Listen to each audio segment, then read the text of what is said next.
Hello everyone, welcome back to my channel. कैसे हैं आप लोग सब? आई होप आप सभी लोगों ने अपने अपने सीटी के फॉर्म भर दिए होंगे।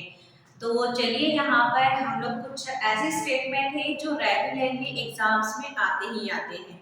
तो मैं आप लोगों को यहाँ पर बता देना चाहती हूँ कि लास्ट जो मेरा वीडियो था वो मैंने डाला था प्रिंसिपल ऑफ डेवलपमेंट में। तो प्रिंसिपल ऑफ डेवलपमेंट क्या होते हैं ये आप लोग बहुत अच्छे से पढ़ चुके होंगे, समझ चुके होंगे। यदि अभी भी आपको कोई कंफ्यूजन है तो प्लीज आप मुझे बताइएगा, तो हम एक बार उसको एकदम बहुत जल्दी वाला वीडियो या बहुत कम समय के लिए जो हो सकता है वो अपन बना के क्लियर कर सकते हैं कि डेवलपमेंट्स के जो प्रिंसिपल्स है वो कैसे कैसे मूव ऑन होते हैं। मैं आप लोगों को बता चुकी हूँ कि नंबर्स में 10 है और यहाँ पर मैं आपको यहाँ पर कुछ ऐसे स्टेटमेंट्स लिखे हुए हैं, ऐसे आपके कुछ साइकोलॉजिस्ट के नाम लिखे हुए हैं जो एज इट इज आपके साथ पूछे जाते हैं। कई बार पूछे गए हैं, एज इट इज पूछे गए हैं। तो आपको ऐसे के ऐसे ही इनको लर्न करना है या याद करके रख देना है, क्योंकि पहली बात मैं आपको बता देना चाहती हूँ कि ये स्टेटमेंट आपको दिया जाएगा, देन उसके बाद पूछा जाएगा कि ये किस प्रिंसिपल में आता है। तो आपको पहले तो ये पता होना चाहिए कि किस प्रिंसिपल में आता है, और सेकंड चीज ये है कि ये किसने दिया है।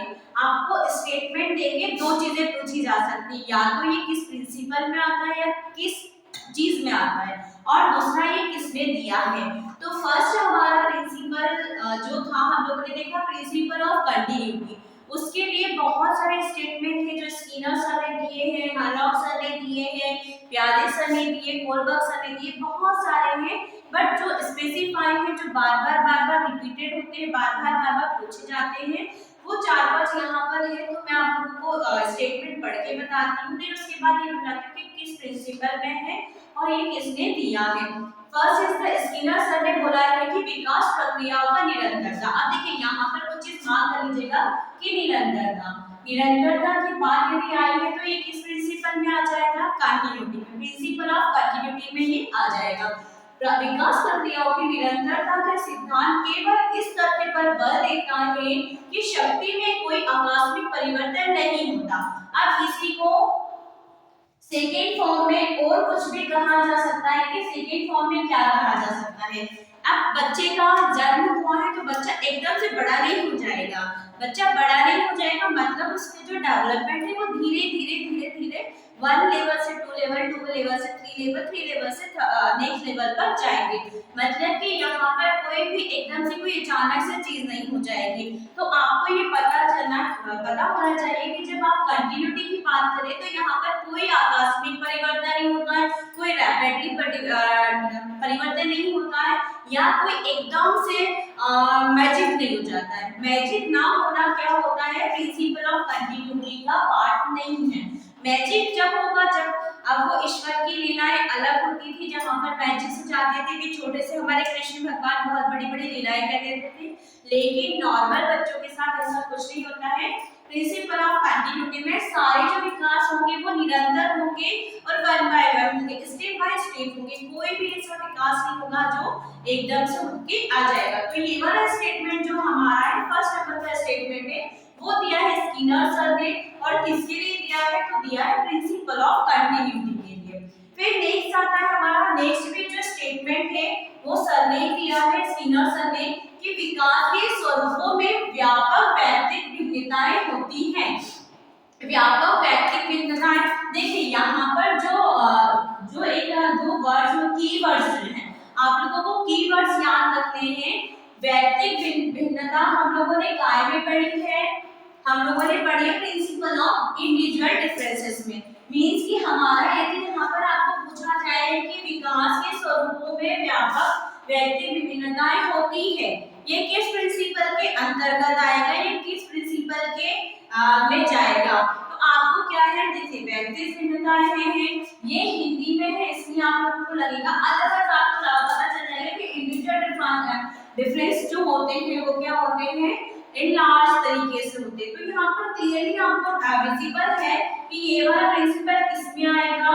प्रिंसिपल ऑफ इंडिविजुअल डिफरेंसेस में। ठीक है, यहाँ तक बात क्लियर हुई। उसके बाद आते हैं यहाँ पर आपको कीवर्ड्स के साथ कभी भी प्रिंसिपल नहीं पूछा जाएगा। जब यदि मान लीजिए स्टेटमेंट में कीवर्ड्स आ रहा है तो आपसे क्यों वो पूछेगा कि किस प्रिंसिपल प्रिंसिपल में जाएगा। आपको यहाँ पर वो क्या पूछेगा कि ये वाला जो स्टेटमेंट है किसने दिया है, तो हमें याद रखना है दो दिए हैं हमारे स्किनर सर ने, एक दिया है उन्होंने कंटिन्यूटी के लिए, प्रिंसिपल ऑफ कंटिन्यूटी के लिए, और दूसरा दिया है प्रिंसिपल ऑफ इंडिविजुअल डिफरेंसेस के लिए। ठीक है, उसके बाद आते हैं हेलो सर। हेलो सर ने बहुत सारे स्टेटमेंट दिए हैं, बट कुछ वैलिड स्टेटमेंट्स हैं जो आप लोगों को बार बार आप लोग देखेंगे लास्ट प्रीवियस ईयर्स के पेपर जब आप लोग देखेंगे तब आप लोगों को ये स्टेटमेंट एज इट इज मिलेंगे कि ये किसने लिया है, ये किसने दिया है। तो उसके बाद आ जाते हैं हेलो सर ने क्या कहा है कि प्रत्येक जाति, चाहे वह पशु जाति हो या मानव जाति, अपनी जाति के अनुरूप विकास के प्रतिमान का अनुसरण करती है। मतलब कि क्या कि कोई भी इंसान जिसने जन्म लिया है वो क्या करेगा, प्रत्येक जाति मतलब वो इंसान होंगे, जानवर होंगे, कोई भी होंगे, वो क्या करेंगे अपने अपनी जो जाति होती है, अपना जो वो होता है अपनी जो जातियां होती है उसके अकॉर्डिंगली वो क्या करते हैं, यूनिफॉर्म पैटर्न में आगे बढ़ते हैं। ऐसा नहीं होगा कि जो काऊ है वो क्या बोलते हैं कैट की तरह मूव करेगी, या जो कैट है वो फ्रॉग की तरह मूव करेगा। नो, वो जिस स्टेबिलिटी जो स्टेप्स को फॉलो करते हैं वो सारे स्टेप्स को फॉलो करेंगे एंड उसके बाद उनका क्या होगा, डेवलपमेंट होगा। अब यहाँ पर क्या होता है, अब जैसे आपको बता दें यहाँ पर कोई भी कीवर्ड नहीं है आपके पास, ये विकास की प्रतिमा का यहाँ पर हम लोगों ने प्रतिमान इज अ कीवर्ड, प्रतिमान क्या हुआ है हमारा कीवर्ड हो गया है। तो हम लोगों ने एक चीज पढ़ी थी, एक प्रिंसिपल पढ़ा था समान प्रतिमान का सिद्धांत, principle of uniform pattern. Uniform pattern मतलब 9 मंथ में हमें पता है 9 मंथ में बच्चा बर्थ होता है, देन उसके बाद धीरे धीरे उसकी स्टेज जो है आगे बढ़ती जाती है, उसका डेवलपमेंट होता जाता है। सेम चाहे हम इंसानों की बातें करें या हम लोग एनिमल्स की बातें करें, जो भी लिविंग थिंग्स है वो क्या करेंगे, यूनिफॉर्म पैटर्न को ही फॉलो करती हैं। तो ये किसी का था, ये वाला स्टेटमेंट दिया था हमारे हेलोक सर ने। देन उसके बाद अगेन आपको एक और स्टेटमेंट मिलेगा जो कि क्या है, हेलोक सर ने दिया है। हेलोक सर ने क्या कहा है, अब देखिए यहाँ पर पहले समझ लीजिए कि किस प्रिंसिपल की बात हो रही है, principle of general and specific response, principle of general and specific response. तो पहले क्या होगा, बच्चा मैंने आपको बताया था इस प्रिंसिपल को जब पढ़ाया था, जब मैंने बहुत अच्छे से डील किया था कि पहले जो बच्चा है वो नॉर्मल बिल्कुल एकदम नॉर्मल बिहेव करेगा, उसको कोई स्पेसिफाई नहीं करेगा, वो नॉर्मल बिहेव करेगा, नॉर्मल को स्पेसिफाई में जाएगा, मतलब जनरल वो करेगा कि ये कैसी चीज है। उसके बाद उसके माइंड में जब सेकंड लेवल पे वो बच्चा जाएगा, डेवलपमेंट का सेकंड लेवल पे हो जाएगा, तब वो स्पेसिफाई करेगा कि ये क्यों, कब, क्यों और कैसे। क्योंकि अभी जो नेक्स्ट है हम लोग इसके बाद पढ़ने वाले हैं, हम लोग पढ़ने वाले हैं स्टेजेस ऑफ डेवलपमेंट, तो उसमें आपको ये सारा समझ में आने लग जाएगा कि कैसे कैसे बच्चा इन प्रिंसिपल्स को फॉलो करते हुए हमारा बढ़ता है या डेवलप होता है। ठीक है, तो हमारा स्टेटमेंट क्या है, विकास की सब अवस्थाओं में बालक की प्रतिक्रियाएं विशिष्ट बनने से पूर्व सामान्य प्रकार की होती है। मतलब क्या कि पहले बच्चा नॉर्मल बिहेव करेगा, देन उसके बाद वो क्या जाएगा, स्पेसिफाई हो जाएगा।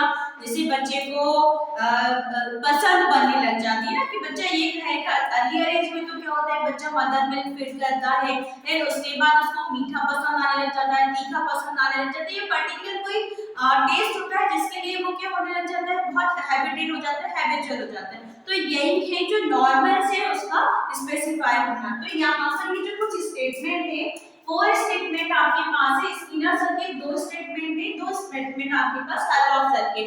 एज इट इज आपको ये पूछे जाते हैं, तो मेरा कहना है आपको कि ये आप स्क्रीनशॉट करके ले लीजिए और उसके बाद ये देखते जाइए, क्योंकि यहाँ से आपका 1, 2 और बहुत सारे स्टेटमेंट जो नेक्स्ट लेवल्स में आने वाले मैं करवाते जाऊंगी, ताकि हमारे जो स्टेटमेंट के नंबर होते हैं हमारे 4 to 5 नंबर, वो हमारे नेगेटिव मार्किंग में ना जाए या नेगेटिव ना हो या हमें ना मिले, क्योंकि नेगेटिव मार्किंग नहीं है, कोई भी आप मार्क करके आ सकते हो, आपको नेगेटिव मार्किंग नहीं है सीटेट पे।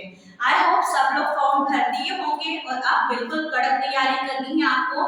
ताकि आप लोग क्या करें, जो हमारा रिजल्ट है एटलीस्ट 90 अबो 90, क्योंकि 150 का हमारा पेपर है और 150 में से 90 मार्क्स जो है हमारे पासिंग मार्क्स है, या हम लोग बोल सकते हैं ओबीसी के लिए कम है और भी कैटेगरी वाइज अलग है, बट हमारा टारगेट जो है एटलीस्ट 110 तक होना चाहिए, ताकि हम लोग मतलब हम लोगों के पास स्कोर कार्ड, एक वैलिड स्कोर कार्ड आप लोगों के पास आ जाए। तो चलिए अब नेक्स्ट जो भी होगा हमारा, उसके बाद नेक्स्ट वाला जो हमारा टॉपिक आने वाला है इसके बाद, क्योंकि मैं आप लोगों को इसलिए नेक्स्ट टॉपिक बता देती हूँ ताकि लिंक अप बना रहे।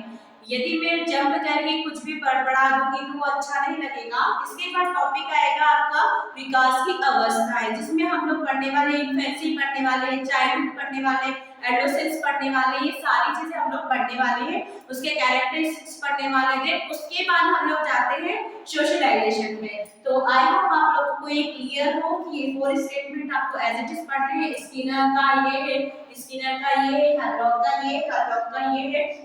ओके तो प्लीज आप लोगों से रिक्वेस्ट है कि आप लोग मेरे चैनल को शेयर कीजिए, ज्यादा से ज्यादा सब्सक्राइब कीजिए और प्लीज प्लीज प्लीज अपने दोस्तों के साथ शेयर कीजिए, सब्सक्राइब कीजिए और कमेंट कीजिए। Thank you everyone, thank you so much.